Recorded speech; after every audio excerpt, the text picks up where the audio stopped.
Today we're going to practice another closing sequence. It's one of my favorite closing sequences. It's super simple. Pigeon, pigeon, twist, twist, Savasana. That's it. Each side we're going to hold each pose for about 2 to 3 minutes. It's a nice juicy way to end off a yoga class. I definitely would not recommend doing this sequence cold. Make sure you are sufficiently warmed up and you've done something prior to this sequence, whether it's a yoga class or some fitness type of activity. Maybe you did a circuit training or some kind of a workout that got your body warmed up, and then you can use this sequence for your cool down. Let's begin in downward facing dog. From downward facing dog, right, again, ideally your body is warmed up already, so we'll get right into this sequence. Shift your weight forward and bring your right knee down onto your mat, behind your right wrist, right? As far forward as you can get it, your right knee's down, top of the foot is down. Let your back knee come to the earth, and then walk your left knee back an inch or two. Your right foot will come across to the left side of your mat to the degree that makes sense for you, without forcing it, without really changing the placement of your right knee. It's still behind the right wrist. Your shin bone does not have to come parallel to the top of your mat. I get asked that quite a bit, but wherever's comfortable for you, right?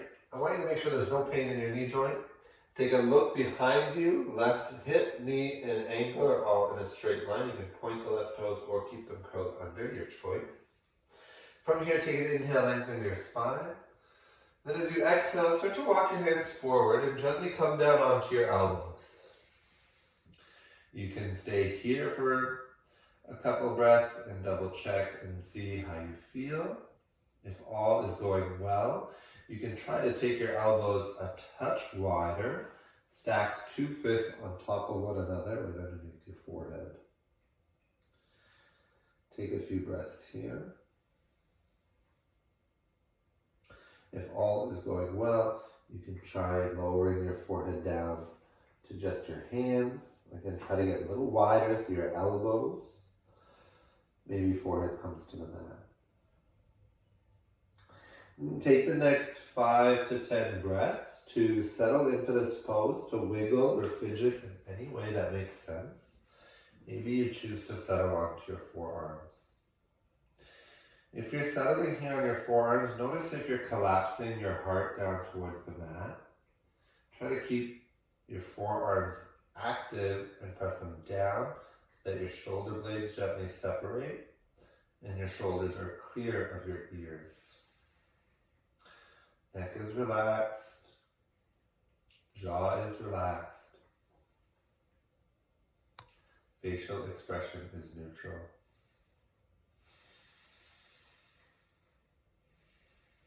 It can be very helpful to close your eyes here.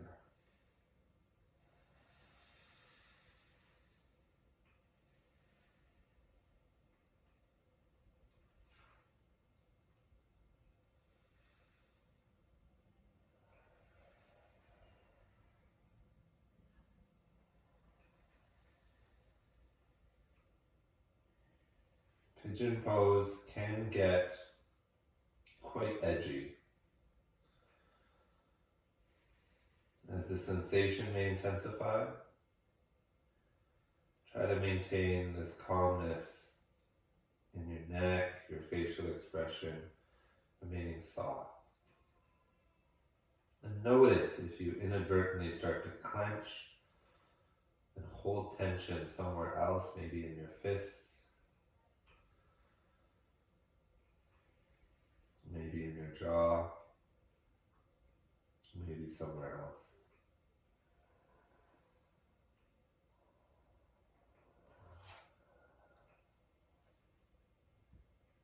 You may find as time passes, you can go a little bit deeper into the shape.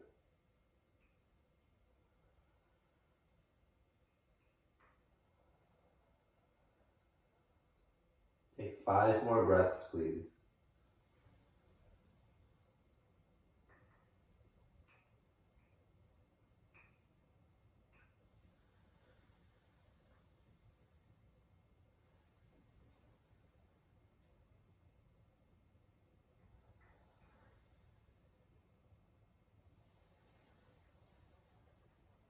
Whenever you begin to finish your fifth and final exhale, we all breathe at different paces. You can slowly start to transition out of the shape. Be very gentle. Prop yourself up onto your hands first. You can shift back to downward facing dog. You can take any movement here that feels intuitive for your body. Maybe you like to pedal your feet out. You can take a child's pose or cat-cows. Sometimes even a flow can be really nice. Anything you need here. Right? Listen to your body before we make our way into the other side.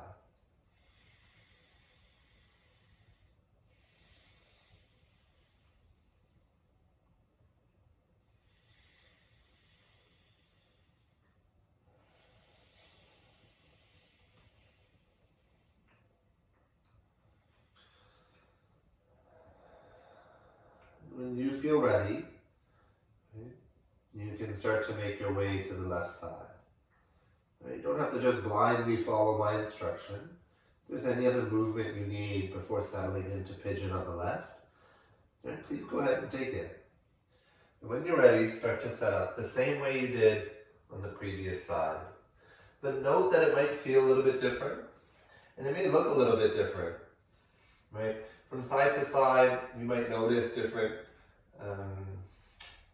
levels of tightness between your hips. One might be more loose, one might be more flexible, and that's normal, right? So try not to force yourself into the same place you were on the right side, and try not to chase that same sensation.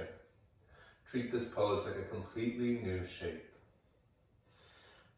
Check your alignment. Right hip, knee, and ankle are all in a straight line. Your hips are square to the front of your mat, so you're not collapsing down into one hip. Right? So you're quite lifted. And with a long spine, start to fold forward any amount. Right? Take a moment, maybe 5 to 10 breaths to wiggle, to fidget, so that you can really start to settle in towards stillness. And you're looking for sensation in your outer left hip. You might feel it in your right hip flexor, in your low back as well. A stretch, no pain. If you have props at home, it can be helpful sometimes to place some support underneath your left glute, your left bum cheek, whether it's a block or a thick cushion or blanket.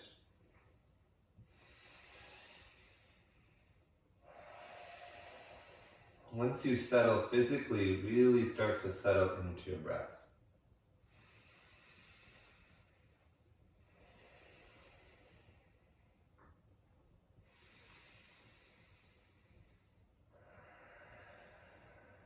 Soften into the shape. Release tension anywhere that it's not needed.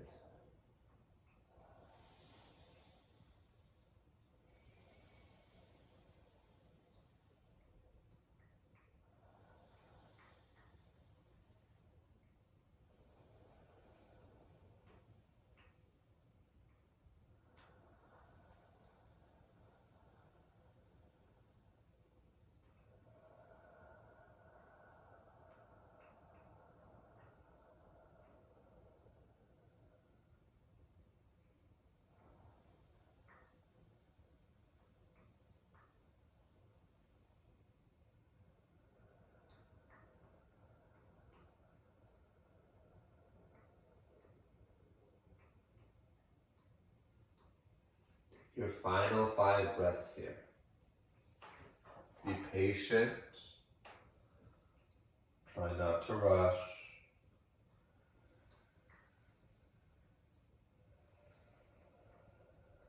It's normal if throughout the course of this time in Pigeon, if maybe you felt some kind of emotion coming up. Our hips hold a lot of emotional tension. Maybe you felt frustrated, sad, angry, right? Those are all normal things to feel when you're going this deep into your hips. Just know that it's your body releasing that emotional tension. And then slowly, slowly, slowly take your time to transition out of the shape.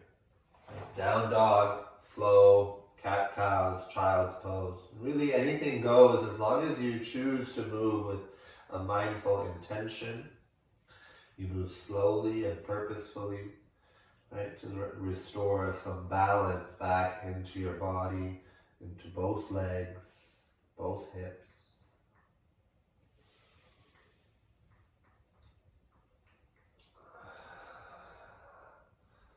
When your body feels ready, come to lie down on your back, please. Any way you'd like to transition.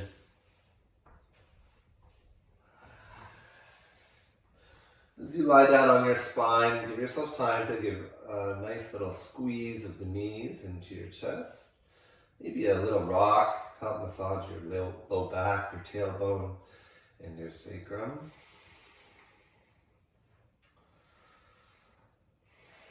And then find the space so that you can take your arms out into either a cactus shape or a T shape.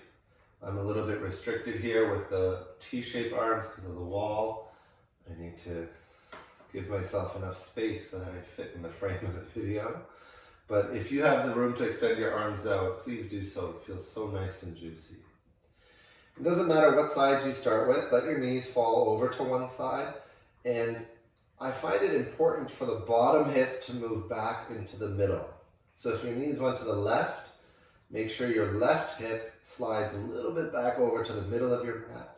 So that if you were to look down the center line of your body, it looks as though your right shoulder and your right hip are aligned. Right? If your knees are to the left, it'll be the opposite. Or sorry, if your knees are to the right, it'll be your left shoulder, left hip. So you kind of see that line, and then your top hip is basically stacked right over top of your bottom hip like you were stacking two fists. Knees on top of one another is an option. You can cross top leg over bottom leg. You can also extend the bottom leg. Take any variation of a twist that works for you today. Send your eyes up towards the ceiling or in the opposite direction of your knees, whatever's more comfortable for your neck. Close your eyes if it feels safe to do so. And breathe.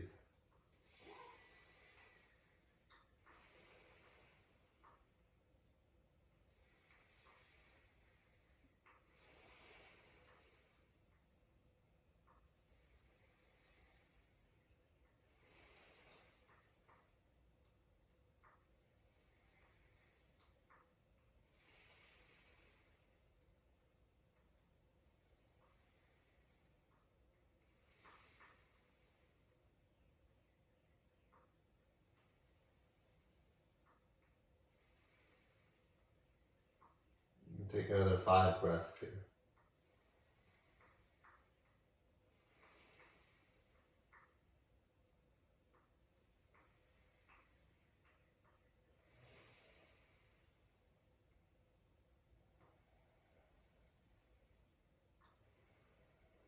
And whenever you finish at your own pace, take your time to come back to center. Take any movements or linger in center for as long as you need. And when you're ready, switch to the opposite side. And again, there's no rush. You're practicing at home. This is your time.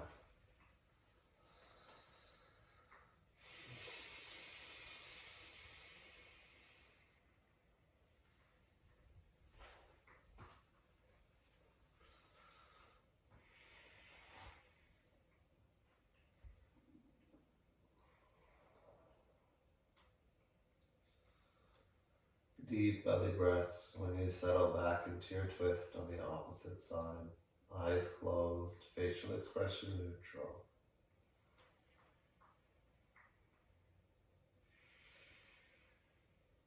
Every exhale is a chance to release tension, a chance to soften.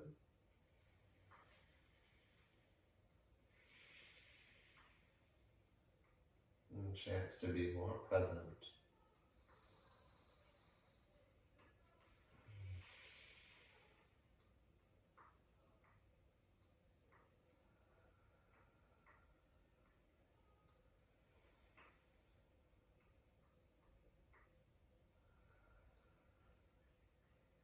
And your final 5 breaths here, please.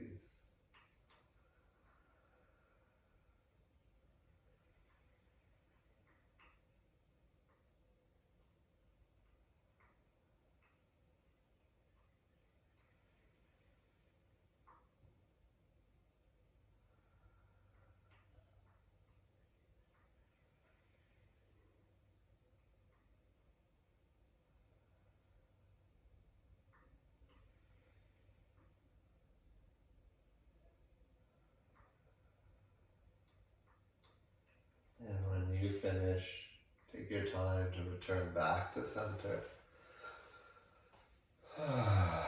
Set yourself back into the middle of your mat and give yourself any movement, pose, or stretch that feels juicy in your body at this moment.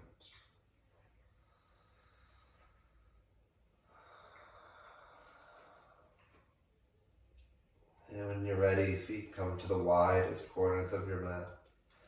Palms come down by your side, palms face up. Shoulder blades hug underneath you, chin tucks towards your chest. Savasana.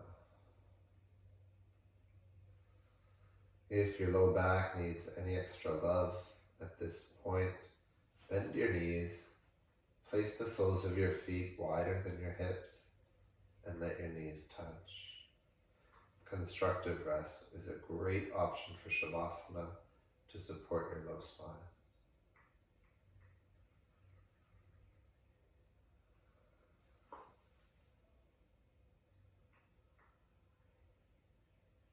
You can remain here for as long as you need. I suggest a minimum of 3 minutes. For maximum benefit, 10 minutes is an ideal amount of time to spend in Savasana.